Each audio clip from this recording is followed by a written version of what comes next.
بسم اللہ الرحمن الرحیم۔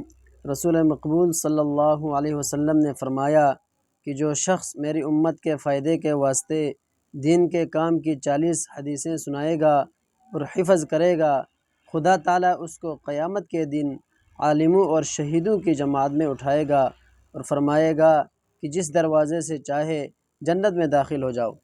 ایک اور حدیث میں آیا ہے کہ جس شخص نے 40 احادیث یاد کی تو اسے قیامت کے دن آپ صلی اللہ علیہ وسلم کی شفاعت نصیب ہوگی۔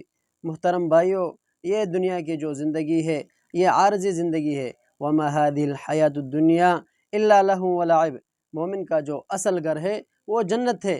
تو محترم بھائیو، جو 40 احادیث یاد کرے گا تو اللہ تبارک و تعالی کے نبی حضرت محمد مصطفیٰ احمد مجتبیٰ صلی اللہ علیہ وسلم کی کل قیامت کے دن سفارش ہوگی۔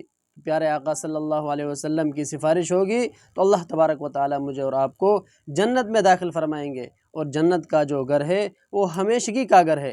تو وہ دنیا میں جو مسلمان آیا ہے، جو انسان آیا ہے، وہ تیاری کے لیے آیا ہے۔ تیاری یہ ہے کہ پیارے آقا حضرت محمد مصطفیٰ احمد مجتبیٰ صلی اللہ علیہ وسلم کے احادیث مبارکہ پر عمل کر کے زندگی گزاریں گے تو اللہ تبارک و تعالی مجھے اور آپ کو اس سے خوش ہو جائیں گے، اور اللہ تبارک و تعالی مجھے اور آپ کو اس کے بدلے جنت عطا فرمائیں گے۔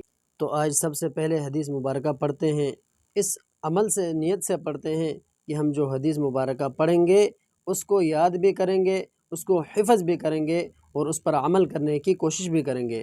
تو سب سے پہلے حدیث ہے انما الاعمال بالنیات، سارے عمل نیت سے ہے۔ یعنی میں اور آپ جو بھی نیک کام کریں اس میں نیت یہ ہو کہ اللہ تبارک و تعالی اس کام سے، یہ جو میں کام کر رہا ہوں، یعنی کہ میں نماز پڑھ رہا ہوں تو اللہ تبارک و تعالی کی رضا کے لیے میں نماز پڑھ رہا ہوں، قرآن مجید کی تلاوت کر رہا ہوں، یا کوئی اور نیک کام کر رہا ہوں، تو جتنے بھی میں نیک کام کر رہا ہوں ان سب کاموں میں میرا جو نیت ہوگا وہ کیا ہوگا؟ اللہ تبارک و تعالیٰ کو راضی کرنے کی نیت سے میں کام کروں گا تو اللہ تبارک و تعالیٰ مجھے اور آپ سے راضی ہو جائے گا۔ تو کیا ہوگا؟ تو میں اور آپ کی دنیا بھی اچھی بنے گی اور آخرت بھی اچھی بنے گی۔ اللہ تبارک و تعالیٰ مجھے اور آپ کو اس حدیث مبارکہ پر عمل کر کے دوسروں تک پہنچانے کی توفیق عطا فرمائیں۔